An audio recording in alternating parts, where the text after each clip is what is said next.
நம் தலைவரின் உயிரினும் மேலான அன்பு உடன்பிறப்புகளே, உங்கள் அனைவருக்கும் வணக்கம். அண்ணன் இங்க இந்த ஊர்ல இருக்க மாவட்ட பிரதிநிதி, இந்த பேரையூருடைய பிரதிநிதிகள் பேரெல்லாம் வாசிக்கும் போது எனக்கு ரொம்ப சந்தோஷமா இருந்துச்சு.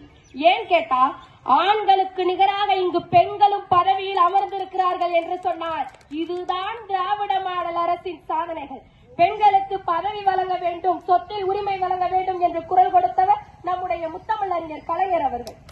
75 வருஷம் முடிஞ்சு பவள விழா கண்டு 2 கோடி உறுப்பினர்களோடு தமிழகத்திலே ஒரு இயக்கம் இயங்கிக் கொண்டிருக்கிறது என்றால் அது நம்முடைய திராவிட முன்னேற்ற கழகமா தான் இருக்க முடியும். வேற எந்த ஒரு கட்சியும் அவ்வளவு காலம் இங்க இல்ல. ஏன்னா நமக்கு வரலாறு இருக்கு, கோட்பாடு இருக்கு, கொள்கைகள் இருக்கு.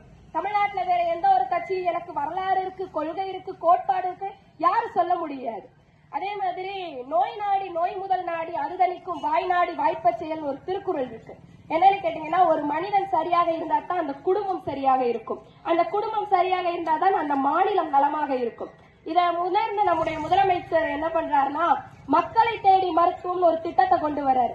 என்னன்னு கேட்டா, மக்களை தேடி போய் அவர்கள் இருக்கிற இடத்துக்கே போய் அவர்களுக்கு என்ன நோய் இருக்கு, என்ன பிரச்சனை இருக்குன்னு பார்த்து அவர்களுக்கு அந்த இடத்திலே மருந்து வழங்கக்கூடிய ஒரு திட்டம் தமிழ்நாட்டுல இருக்கிறதுன்னு சொன்னோம்னா, அது இந்தியால மட்டும் இல்ல, உலகத்திலேயுமே வேற எந்த ஒரு மாநிலத்திலும் இல்லை, எந்த ஒரு மாநிலத்து முதலமைச்சருக்கும் அது தோணவில்லை. அப்ப நம்முடைய முதல்வருக்கு மட்டும் தான் அது தோன்றி இருக்கிறது.